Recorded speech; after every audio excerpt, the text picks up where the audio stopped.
सद्बुद्धि, सन्मार्ग और कार्य का संकल्प देना। अडिग रहे विश्वास तुम पर, ऐसा अंतः कर देना। मेरे हृदय में आने में तुम्हें कोई संकोच न हो।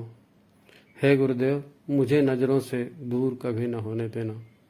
हे गुरुदेव, मुझे नज़रों से दूर कभी न होने देना। नमस्कार, गायत्री चिंतन धारा में आपका स्वागत है। मित्रों, बचपन में एक गीत सुना था, शायद आपने भी सुना हो। धरती की शान तू है, मनु की संतान, तेरी मुट्ठियों में बंद तूफान है रे। मनुष्य तू बड़ा महान है, भूल मत, मनुष्य तू बड़ा महान है। फिर सारी जिंदगी में उस मनुष्य को ढूंढते रहा जो ऐसा महान हो और जिसकी मुट्ठियों में तूफान बंद हो। कुछ लोग मिले भी और वो धड़ल्ले से काम भी कर रहे थे। फिर कुछ वर्षों में उनकी गति कुछ मंद पड़ गई। वो तेज कहाँ गया पता नहीं चला। ऐसा अन्य स्थानों पर भी होता है, आपने भी देखा होगा। आप किसी छोटे बच्चे को याद कीजिए, 8-10 महीने का कोई बच्चा जिसकी मालिश की गई हो, नहला धुलाकर जिसे दूध पिला दिया गया हो और फिर उसने एक झपकी भी ले ली हो। फिर उसकी फ्रेशनेस को देखिए, उसकी ताजगी को देखिए, उसकी ऊर्जा को देखिए।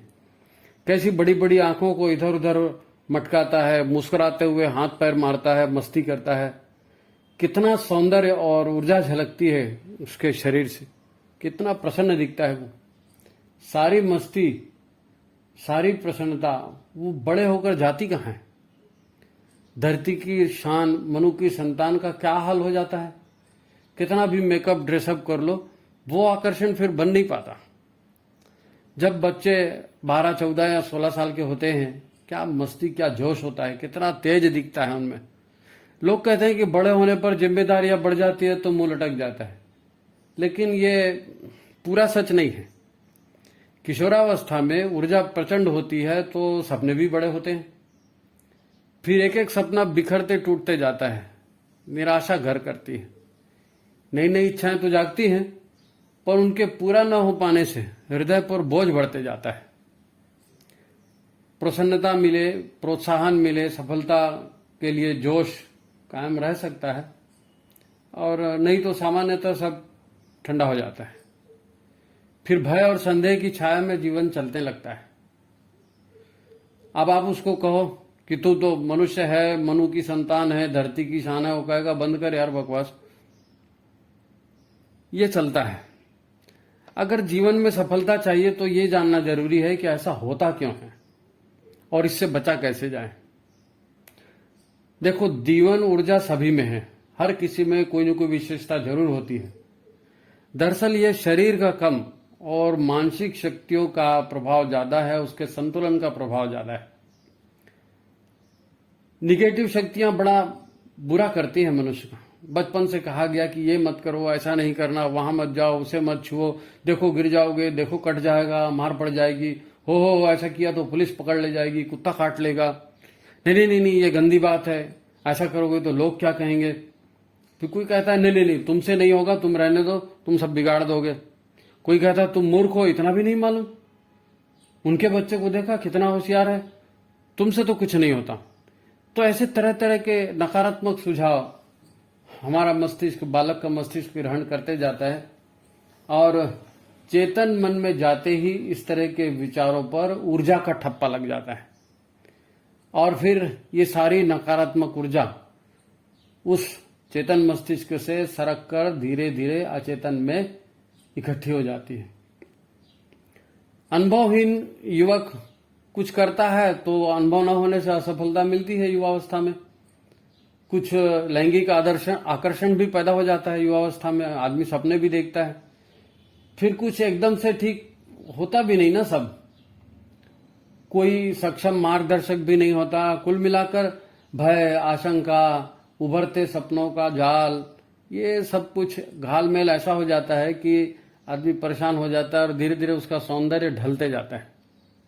हाँ, कोई मोटिवेशनल गुरु मिल जाए, कोई बाहरी सहयोग, प्रोत्साहन मिल जाए तो आत्मविश्वास वो जगा सकता है, मार्ग सुझा सकता है, तो बात बन सकती है। देखिए, होता क्या है, हमारी मानसिक ऊर्जा के हमारे शरीर में 2 प्रमुख केंद्र हैं। एक है मस्तिष्क और दूसरा है सेक्स का केंद्र।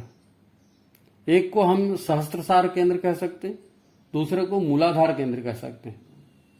एक केंद्र काम वासना का, काम ऊर्जा का केंद्र है, तो दूसरा राम का या दैवी भावना का केंद्र है। अब जागृत होकर समझदारी का जीवन जीते हैं, आहार से प्राप्त ऊर्जा ऊर्ध्व गति कर सकती है, सहस्त्रसार की ओर बढ़ सकती है, गुणवत्ता बढ़ा सकती है, अनेक सिद्धियां दिलवा सकती हैं। परंतु बचपन से भय की, संदेह की जो नकारात्मक ऊर्जा संचित है वह इस प्रगति को रोक देती है। फिर ऊर्जा का ऊर्ध्वगमन बाधित हो जाता है और वह मूलाधार में ही खेलती रह जाती है। इस बात को समझिए, ऊर्जा सब में होती है, मगर वो वातावरण हम दे नहीं पाते कि ऊर्जा का ऊर्ध्वगमन हो। आप जागृत होकर जिएंगे तो प्राण ऊर्जा ऊपर के चक्रों की ओर जाएगी। आपने गुरु का मार्गदर्शन स्वीकार किया, जीवन साधना अपनाई, ईमानदारी से प्रयत्न करते रहे, तो ऊर्जा ऊपर के चक्रों की ओर गति करने लगेगी। फिर काम चक्र कहां पीछे छूट गया पता भी नहीं चलेगा। आखिर हमारा जीवन क्या है? ऊर्जाओं का खेल है। आदमी तो सब एक जैसे होते हैं। ऊर्जा को नियंत्रित करना, ऊर्जा का सुनियोजन, ये ही सबसे महत्वपूर्ण बात है। नियंत्रित ऊर्जा सफलता का रास्ता देगी और ऊर्जा का भटकाव जीवन को महत्वहीन बना देगा। मनुष्य वाकई धरती की शान है। वो तूफानों को मुट्ठियों में कर भी सकता है, जीवन भर हंसता मुस्कुराता ऊर्जावान रह भी सकता है।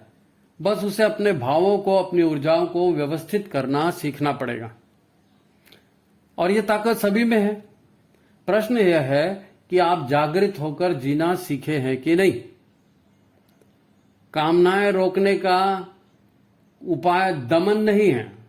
आप कामनाओं को पालेंगे भी और फिर उसका दमन भी करेंगे तो यह महाविस्फोटक बात है। वह ऊर्जा है, कामना एक ऊर्जा है, यह तो सक्रिय होगी। अगर इसे सक्रिय होने का मौका नहीं मिला तो फिर वो ग्रंथियां बनाएगी, आपके शरीर में अलग अलग तंत्रों को जाम कर देगी। दमन तो रोगों का और मौत का मार्ग है। आपको अपने विचारों पर निगाह रखनी है। मन में प्रचंड शक्ति है, उसका रचनात्मक उपयोग करना है, तो अपने मन को फालतू के विचारों में रस मत लेने दो। आपने मन को रस लेने दिया, यही गलती हो गई। आपके मन ने रस ले लिया, मन उसमें टिक गया, तो जो विचार चल रहा है वो विचार कामना में परिवर्तित हो गया। अब ये कामना आपको चैन से नहीं जीने देगी। फिर या तो उस कामना को पूरा करो, नहीं तो वो शरीर को खोखला कर देगी। कुछ तो होगा। अब आप समझ सकते हैं कि जागृति माने क्या। कामनाओं का दमन नहीं करना, उनको उभरने से पहले ही रोक देना है। इसे एक दूसरे नाम से कहते हैं प्रज्ञा का नियंत्रण। आप अपने को सलाह देना सीखिए, अपने कामों की समीक्षा करना सीखिए। शक्ति का अपव्यय रुक जाएगा तो सफलताएं भी मिलेंगी। तो ये खेल चलता है हमारे भीतर, सावधान रहें। ठीक है, आज की बात यही समाप्त करते हैं। मित्रों, ये बातें काम की लगती हैं तो इसे अपनों के साथ शेयर भी करें, चैनल को सब्सक्राइब करें।